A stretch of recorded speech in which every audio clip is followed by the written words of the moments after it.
পা ফাটে শীতে? এই পা ফাটা সমস্যা বেশিরভাগ মানুষেরই আছে।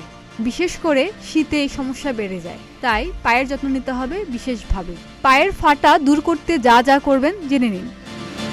পা ফাটার প্রবণতা যাদের আছে তারা বাইরে বের হওয়ার সময় মোজার সঙ্গে পা ঢাকা জুতা পরুন, বিশেষ করে গোড়ালি ঢাকা জুতো। প্রতিদিন গোসলের সময় ফুট স্ক্রাবার দিয়ে ঘষে মরা কোষ উঠিয়ে নেওয়া যেতে পারে, এতে পা পরিষ্কার থাকবে এবং ভালো থাকবে। নারকেল তেল ত্বকে ময়শ্চারাইজারের কাজ করে। নিয়মিত গোড়ালিতে নারকেল তেল ম্যাসাজ করুন, এতে পা নরম হবে এবং পা ফাটা দূর হবে।